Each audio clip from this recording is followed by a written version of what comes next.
নাটোর ২৫০ শয্যার হাসপাতালে চিকিৎসাধীন এক শিশুর মাকে হাসপাতাল পরিচ্ছন্নতা কর্মীদের বিরুদ্ধে ধর্ষণের অভিযোগ উঠেছে। ভুক্তভোগীর পরিবারের অভিযোগ, হাতে নাতে ঘটনা ধরা পড়ে অপরাধীরা স্বীকারোক্তি দিলেও ঘটনা ধামাচাপা দিতে তৎপর হয় হাসপাতাল কর্তৃপক্ষ। মামলা করতেও দেয়া হয় বাধা। পরে ঘটনা প্রকাশ্যে এলে গ্রেপ্তার করা হয় ৩ অভিযুক্তকে। অসুস্থ মেয়েকে নিয়ে নাটোর ২৫০ শয্যার আধুনিক সদর হাসপাতালের শিশু ওয়ার্ডে ভর্তি হন এক নারী। অভিযোগ উঠেছে ৭ জুন রাতে ওষুধ দেওয়ার কথা বলে তাকে ডেকে নিয়ে যায় হাসপাতালের আউটসোর্সিং সুইপার অমিত।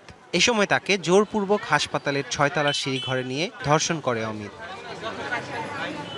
সেই ভিডিও মোবাইলে ধারণ করে অমিতের ২ সহযোগী অনিল এবং প্রাঙ্গণ। এরপর সেই ভিডিও দেখিয়ে ব্ল্যাকমেইল করে ভুক্তভোগীকে আবারও ধর্ষণ করে তারা। ওই ছবি দেখায় আমাকে ভয় দেখানি, পরে মনে করেন না আমাকে নিয়ে যায় ওসব করছে, যে আমার সাথে যারা এসব করছে আমি তার ন্যায্য বিচার চাই। এদিকে রাত ২টার দিকে শিশু ওয়ার্ডের দায়িত্বরত নার্স ও ওয়ার্ড বয়রা শিশুকে একা দেখে তার মাকে খোঁজাখুঁজি শুরু করেন। সিসি ক্যামেরা দেখে ৬ তলায় গিয়ে তাদের হাতে নাতে ধরেন আনসার সদস্যরা। মেয়ের অভিযোগ যে আমাকে রেপ করছে বা ওরা ব্ল্যাকমেইল করার জন্য ভিডিও করছে, কিন্তু এটা আমি তাদের মুখে শুনেছি। পরে হাসপাতাল কর্তৃপক্ষের কাছে ঘটনা বর্ণনা দেন ভুক্তভোগী ওই নারী।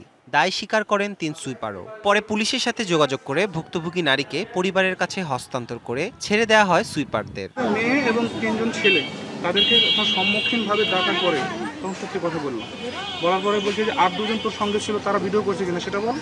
তখন ওই ছেলেগুলো স্বীকার করলো যে হ্যাঁ আমরা ভিডিও করছি। শুধু তাই নয়, ঘটনা প্রকাশ না করতে দেয়া হয় নানা হুমকি। হাসপাতালে যায় একটা ছেলে একটা মেয়েকে নিয়ে যায় এইসব করা, এইসব তো আমরা মানব না।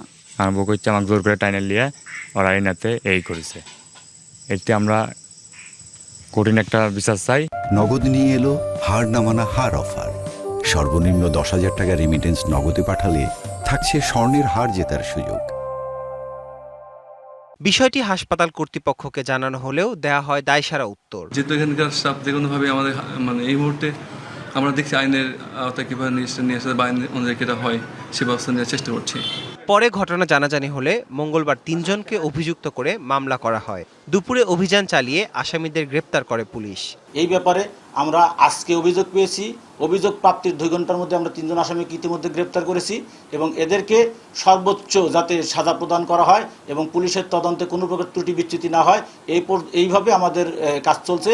হাসপাতালের মতো নিরাপদ জায়গায় এমন গর্হিত অপরাধের কঠোর শাস্তি দাবি করেছেন সেবা নিতে আসা অন্যান্য রোগী সহ সচেতন মহল। DBC news desk.